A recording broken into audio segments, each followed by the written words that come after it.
Cape Cod Broadcasting weaves the listening environments of 99.9 WQRC, Ocean 104.7, WFCC Classical 107.5, Cape Country 104, and CapeCon.com's website experience to reflect the lifestyles of the people who live, work, and play on Cape Cod. We hope that you enjoy this podcast.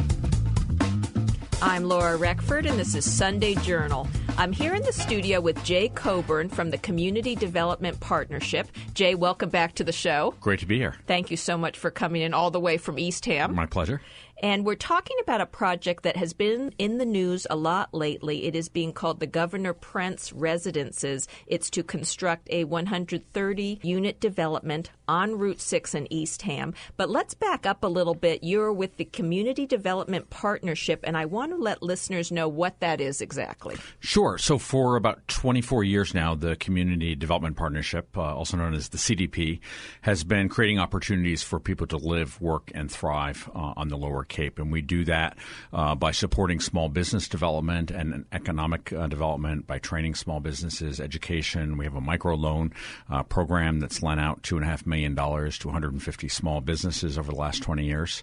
We also work to provide and preserve and promote safe, stable, affordable housing. And we have 70 units of affordable rental housing in 18 different locations from Harwich to Provincetown that we own and or manage. We also run a housing rehabilitation loan program, have a first-time homebuyers training program, and then serve as advocates as well for increased affordable housing in our region. A wide range of services that your agency offers. Now, getting back to the Governor Prentz Residences, this is called a so-called 40B development. A lot of people don't really know what that is. What is a 40B? So 40B is a chapter of the state law related to zoning that was designed to thwart the efforts of individual towns from trying to prevent affordable housing from being developed and constructed in their communities. And so for a town that has yet to meet the 10% threshold of affordable housing in the town, the zoning law allows a developer to come in and to bypass certain zoning restrictions, such as prohibiting multifamily housing or setbacks or building height or those kinds of various zoning restrictions. So the developer can bypass those restrictions, go also through a comprehensive permitting process in exchange for making 25% of the units in the development affordable.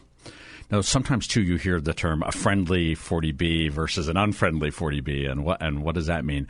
So an unfriendly 40B is just when the developer comes in and the town hasn't hit the 10% threshold and the project's put forward and there's not a lot that the town can do.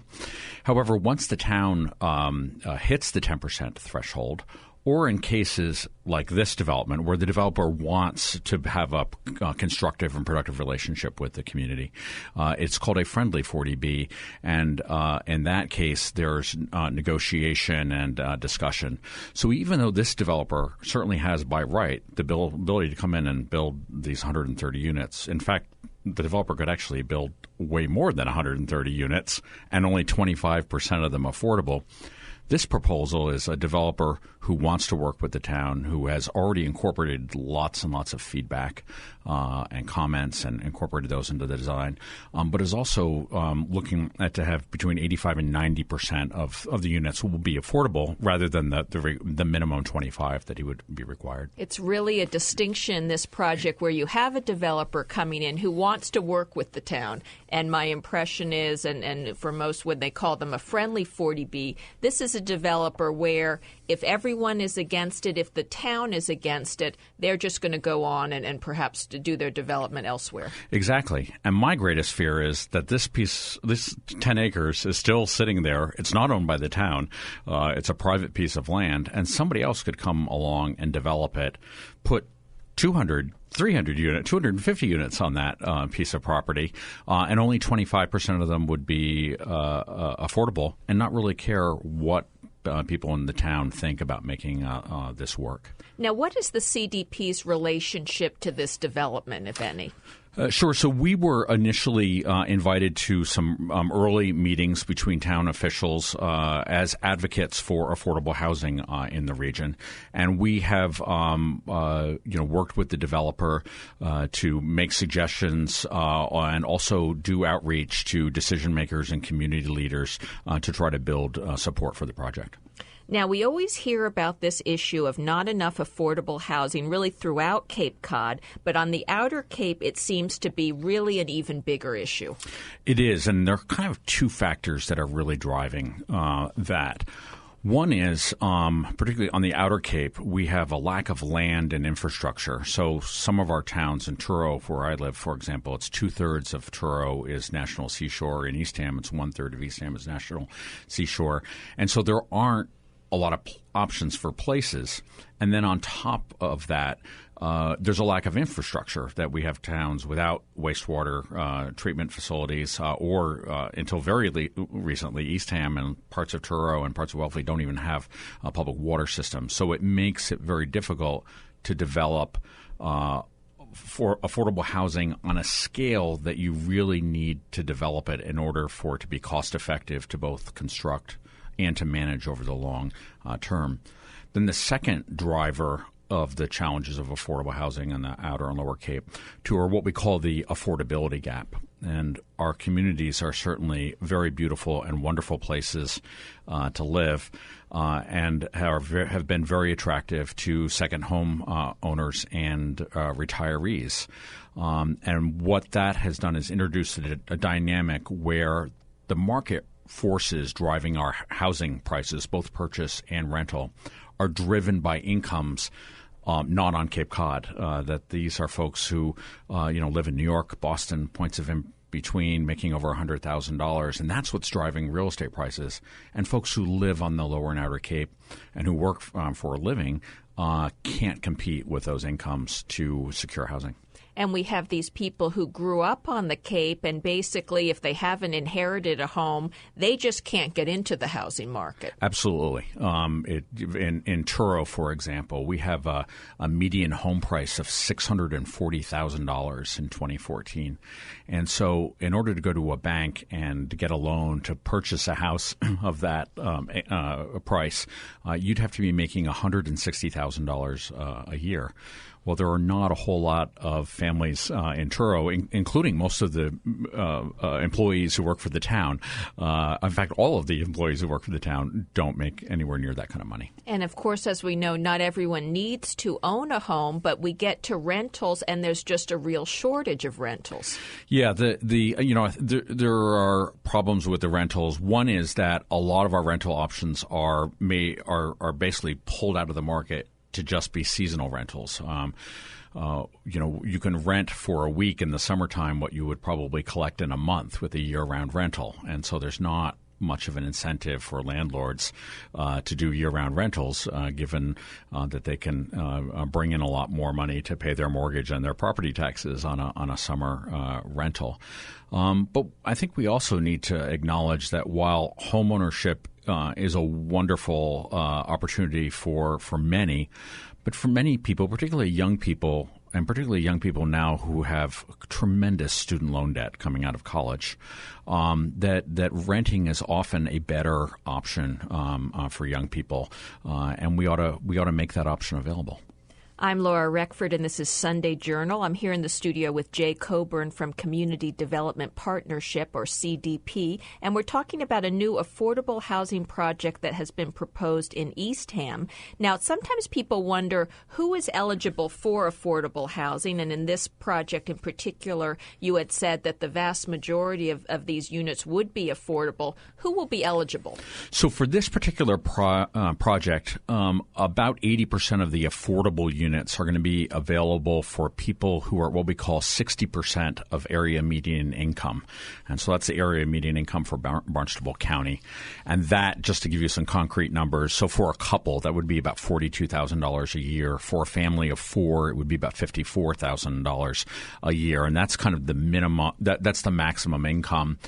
There is also an income minimum as well, because we don't want to have families living in these units struggling to pay their rent. rent. So we want to make sure that their housing costs are only 30% of their income.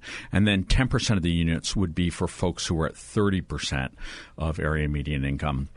That's folks who are living off of Social Security or Social Security disability insurance, and then somewhere around 10 to 15% of the units are still figuring that out would be market rate. And then just to give you an idea of so who are those people in our community? So that's somebody in the 60% category. The majority of the residents are folks who are making about $20 an hour, working a 40-hour week, 52 weeks out of a year. That's the police dispatcher in Eastham who makes about $43,000 a year. Teachers' aides at the Eastham Elementary School are making about $37,000, $39,000. So these are folks who are in our community, who are working in our community, and actually who are vital for our town services to be provided, but also for our small businesses to be able to grow and thrive. Now, it's really, as you say, it's the building blocks of the community, people who are working, because I think some people get confused and they feel like an affordable housing development is for people who aren't working, when in fact it's the opposite. Absolutely. I mean, I think we all hear about the income inequality in the country today, and that is alive and well here on Cape Cod. And so, people who are swinging a hammer, working on a housing site, bagging our groceries, are working the deli at the grocery store, our nurses' aides, home health care attendants. Those are all folks who just can't compete in the housing market with second homeowners or retirees who are living off of incomes that are considerably greater than that.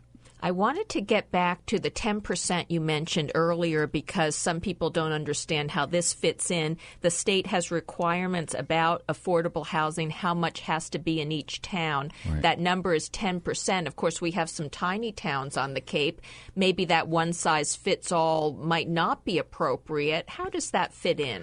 Well, I think it's important to remember that 10% is a minimum, and that particularly if we've got towns with really high housing prices, particularly for the year-round residents, we probably want to see more than 10% if we want to maintain a community that's economically diverse and that is rich and that is retirees as well as young couples and families.